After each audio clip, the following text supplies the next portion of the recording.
Hello everyone, today we're going to be making one of my favorite soups ever and we're going to be calling this guy AFANG soup with a talk, because when you say all we're using to make this, you would know that yes, this is speaking. It's giving rich vibes, it's giving a wealthy vibe, and it's also giving very easy to make. So let's start with the introductions, shall we? So we're going to start out first with palm oil. You're going to need palm oil for this recipe, and next we're going to be using a lot of protein. So the first introduction to the protein is pomo, also known as cow skin. This is a cow skin, okay? The hairs have been burnt off. You want to make sure it's clean so there are no sand in them.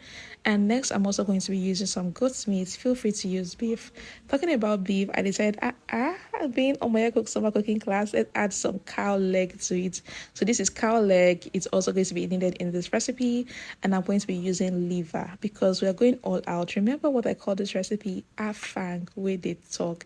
And if you think we're done with proteins, no. Say hello to the fish you're going to be using. We're going to be using smoked catfish. This is sand free, okay? And the guts have been taken out. I'm also going to be using mangala, which is your smoked shiny nose fish, okay? It has been smoked, it's dried, it's clean, right? I'm also going to be using that in this recipe. Here is another part of the smoked catfish. And last but not the least is our famous stockfish. Now, fun facts about stockfish: it is not made in Nigeria, it's actually made in Norway. So usually we import stockfish. Yes, shocking, right? Next, we have dried prawns. We're going to be using that in this recipe. We had crayfish. Now, if you're thinking like I'm thinking, these are elements that are used in our native secret spice, okay? So yes, at a point, I made native secret spice using some of the fishes you already see here. So kindly refer to the native secret spice recipe because I'm going to refer to it here. And here is uziza seeds, right? And next, we have our afang leaves, also known as okazi leaf in Igbo. Now, if you're wondering what the English name for afang leaf is, worry not. The name is known as wild spinach, okay? So it's also called wild spinach. It can be found in most African stores. Otherwise, feel free to use your spinach in place of this. Okay, so next we're going to be using some peppers, and for peppers I'm going to be using my scotch bonnet. Feel free to use a combination of both the red scotch bonnet and the yellow scotch bonnet. It equally works. And next we have periwinkles. Okay, these particular periwinkles have been deshelled. Now I should explain here that if you're using your deshelled periwinkles, you'll cook as we are cooking here. But if you're cooking with the shells, you're going to add it earlier than when we're going to add it when it's deshelled. Okay, I hope that's clear. Otherwise, feel free to ask me your questions. And here we have water leaf. Now, usually for the portion of water leaf to afang, you want to use 2 portions of water leaf to 1 portion of afang, okay? So usually you would have the water leaf being much more than the afang. Here I have my afang already sliced, but we'll do more things to it. Just keep watching. Here I had to get out my ibile pot. If you're Yoruba, you know what ibile means. It means your local traditional pot. We see the aluminium pot as a local traditional pot because this is the pot we saw our mom cook with. Okay, so I'm putting in my protein at this point. The cow leg is going to go in, the goat's meat is going to go in, and the pomo, which is the cow skin, is going to go in. So basically I'm putting the protein that would take the longest to cook in. Now the one that usually would take the longest is the cow leg, but these were quite fresh, so I was sure that it would cook alongside the goat's meat, and that's why. Otherwise you may want to cook them separately so you don't have one meat being overcooked and the other still being hard and tough, right? And next, now we're going to season. I'm going to be using my crayfish seasoning powder. You can also use your beef seasoning powder or your all-purpose powder. That equally works. Otherwise, you know us, we already know how to make our stock, right? So your stock can go in now, your stock cubes. Put in your pepper. Here I love to use whole pepper because I want to have that spice element to it, but not overly intense. Okay, I'm adding more seasoning cube because this is a large batch of protein and I want it to go around. I won't be adding water to this guy. I'm just going to stir it, allow it to release its juice first before I add more water. At this point, at about 10 minutes mark, it has released some juice, so I added water so that cow leg particularly can cook and soften well. Okay, again, if you realize that your cow leg is not fresh and you want to cook it because it takes a longer time to cook, it's best you cook it separately, right, from the others, which is you have your goat's meat, your pomo, and the liver cooking in one pot, and have the cow leg cook in another pot so you can cook for longer. If you have a pressure pot, that's even perfect. Cook the cow leg in the pressure pot so it can cook faster, right? You want, at the end of the day, you want all the proteins to come together as one flavor, but you don't want to compromise on the texture of it. I'm now going to cover this up and allow this to cook, soften well until it's good and ready. This in total took about 35 minutes, again because of the cow leg, okay? So at this point, I'm opening it up. You want to check from time to time, right? You're cooking this on medium heat. Check from time to time that the water hasn't dried out. If you realize that it's probably drying out, you want to add a little bit more water, but don't put too much water because you're cooking with water leaves. You're already going to introduce water to this, right? So at this point, I realized that it was soft.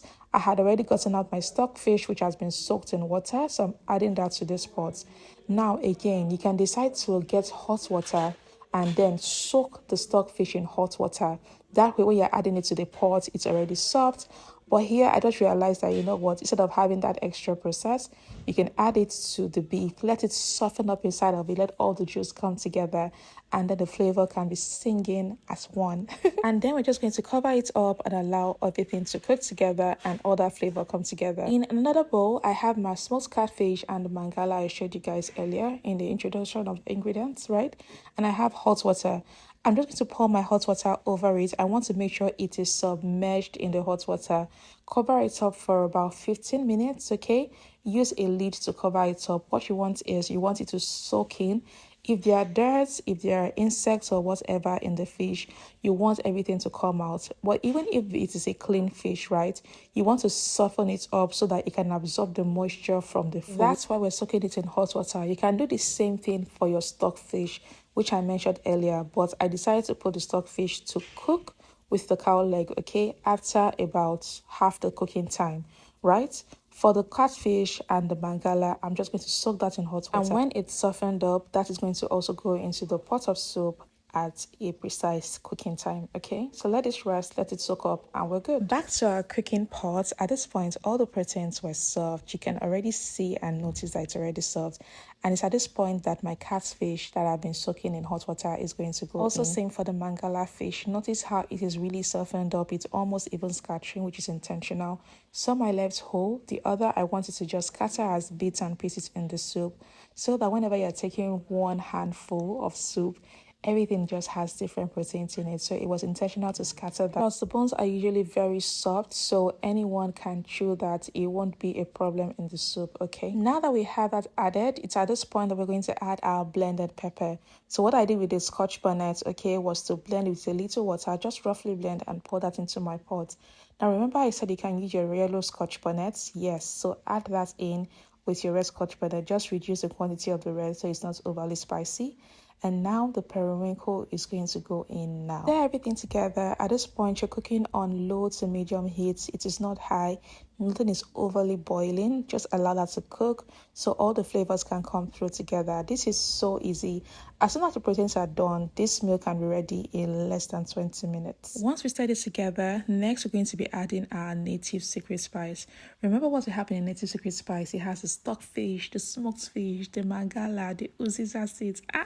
It is just a blend and the dry prawns with crayfish. So once you have your native secret spice, you don't need to add additional crayfish because you have enough in that, and the flavor is just so intense.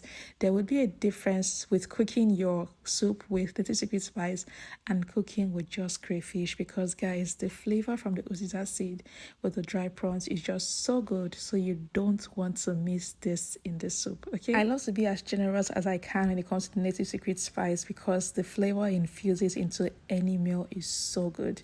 Stir that together. Don't overstir so that you don't have all the meat catching because at this point it is really soft. You're going to give it another 2 to 3 minutes so it can bubble up together. It's at the point that it's bubbling that you're going to add your palm oil. This is roughly about 2 to 3 cups of palm oil, and the reason we use this much palm oil in AFANG is because when you put in the leaves, it usually swallows up that palm oil. But what I love to do is to put a little bit now, put in the AFANG leaves. If I realize that I need more palm oil, then I will adjust. But otherwise, I don't go crazy and put so much in it, right? So right now, I have in my pot about 2 cups of palm oil, and I think that works. So again, notice how I'm lightly stirring, not stirring very aggressively. You just want to make sure the palm oil goes around the meat and around the pot, and we're good to go. You're now going to allow that to bubble up. Remember, palm oil also needs time to cook, so you want this to cook so you don't have your soup having that raw taste of palm oil. So allow this to cook for about 5 minutes, okay, on medium heat. And the first leaf going in is water leaves. So I've diced this up, washed it, and usually for water leaf, I don't like to dice it and leave it to just be there because then it can start to draw. Okay, so what you want to do, guys, is when you realize it's close to the time to put in your water leaf, dice it when it's close to the time, like 5 minutes to the time or even 2 minutes, okay? As soon as I put in the palm oil, that was when I started to dice the leaves. And another fun fact, okay, when you put in your water leaf, don't just go ahead and start stirring the pot. The reason why you would have some people cook with water leaf and realize that it's drawing is sometimes because you just put it in and start to stir. What you want to do, okay, is to allow it sit. Don't stir, don't do anything. Put it in, make sure it's in the pot, and just leave it alone. Let it do its magic. Don't stir it. Cover the pot and go and relax. And this is another reason why I said you don't dice your water leaf and leave it in water for hours. You dice it when it's close to the time you want to cook it. And just look at that. I covered it up. This took about 2-3 minutes, okay? Open the pot up and voila. It is not going to draw. It's going to still retain that lovely taste, okay? And it's at this point you now want to stir lightly to make sure it is going around the pot. Once again, don't over stir. Remember, you're cooking with vegetables. So at this point, you want to even turn off your heat. Yes, I said it, turn off your heat. Once the AFANG goes in, guys, turn off your heat. You want the green color to still be there, which shows that your vegetable is still fresh. And the heat of the pots, right, is going to cook the AFANG. Vegetables should literally take 2-3 minutes to get cooked. Once you start cooking your AFANG for 10 minutes, 15 minutes, 20 minutes, it's still on fire. Just forget about the nutrients. What you're enjoying is the flavor and the meat. But when it comes to the nutrients, you've just killed everything by overcooking the vegetable, right? So I literally turned off my heat. The AFANG is going to thicken the soup. So when you're thinking, oh, the water in the pot due to the water leaf, don't worry. When you stir that pot together, the AFANG is going to thicken it even as it cools down. But more importantly, turn off that heat so that you can enjoy not just the freshness of the vegetables, but also the nutrients, and let it do your body well. And guys, this is what we have. You want to now taste at this point for seasoning, right? If you realize that the seasoning hasn't gone round, okay, you can now put in a little bit of seasoning. Notice how the pot is still bubbling, but the heat has been turned up, guys. So put in a little bit of seasoning, stir together, taste. And one final touch is to now put in the native secret spice. Yes, put it at the last, at the end. Just when you've turned up the heat, you've put in the AFANG, you've checked for seasoning, then put in that native secret spice for the final umami bomb. Stir it together. Chai, your kitchen should be singing at this point. This is where you know you've made an authentic AFANG soup. Okay, just stir it together. Notice nothing is bubbling. Just stirring everything and making sure that that native secret spice goes into every nook and cranny of the spot. And with that, we're ready. Our AFANG soup is ready. See you as we serve. Now it's time for plating. I have my semo. Yes, I had semo ready. Guys, don't worry. Use pounded yam, use eba, use whatever swallow. You can even go with rice. Serve your soup. Look at how it's steaming hot. Can you already imagine the flavors of this AFANG soup? And there you go, guys. Our AFANG soup is ready. AFANG, we did talk. As always, I hope you enjoyed this class. Let me know what you think. And of course, try this out and give me the feedback, okay? Bye.